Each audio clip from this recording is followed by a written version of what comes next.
ബന്ദിപ്പൂർ രാത്രിയാത്രാ നിരോധനത്തിൽ കേരളത്തിന്റെ ബദൽ നിർദ്ദേശങ്ങൾ കർണാടകത്തെയും കേന്ദ്ര സർക്കാരിനെയും അറിയിച്ച എം കെ രാഘവൻ.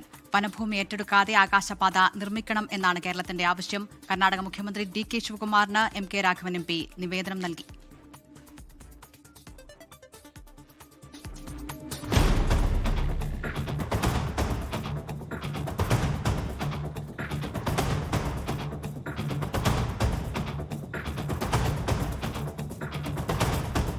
കേരള കർണാടക അതിർത്തി റോഡായ ബന്ദിപ്പൂർ വനമേഖലയിലൂടെയുള്ള രാത്രിയാത്ര നിർത്തിവെച്ചിട്ട് 10 വർഷം കഴിയുന്നു. ചരക്കു നീക്കത്തിനും മലബാർ മേഖലയിലുള്ളവർക്ക് വേഗത്തിൽ ബംഗളൂരുവിലെത്തുന്നതിനും രാത്രിയാത്ര ആരംഭിക്കണമെന്നാണ് കേരളത്തിന്റെ ആവശ്യം.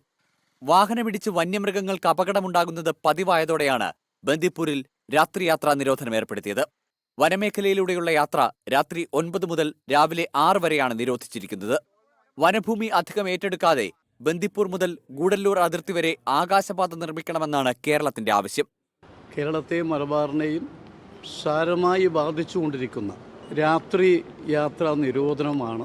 അദ്ദേഹത്തിന് നിവേദനം നൽകി. ആ നിവേദനം നോക്കി അദ്ദേഹം പറഞ്ഞ മറുപടി എലിവേറ്റഡ് കോറിഡോറിനെ കുറിച്ച് വളരെ ഗൗരവമായി ആലോചിച്ചുകൊണ്ടിരിക്കുകയാണ്. കേന്ദ്ര ഗവൺമെൻറ്റുമായും കേരള ഗവൺമെൻറ്റുമായും അവരുമായി സംസാരിച്ചതിന് ശേഷം ഈ പ്രശ്നങ്ങൾക്കൊരു ശാശ്വതമായ പരിഹാരം ഉണ്ടാക്കും എന്നാണ് അദ്ദേഹം എന്നോട് പറഞ്ഞത്.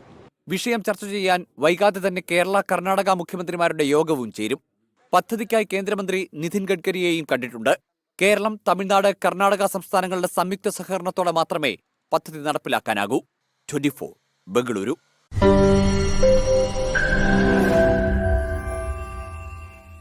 ലോകത്തെവിടെയായാലും ഏത് സമയത്തും 24 വാർത്തകളും ഓഗ്മെന്റഡ് റിയാലിറ്റി പാക്കേജുകളും എക്സ്പ്ലെയിനറുകളും വിശദമായി കാണാൻ ഞങ്ങളുടെ YouTube ചാനൽ നിങ്ങൾക്ക് സബ്സ്ക്രൈബ് ചെയ്യാം.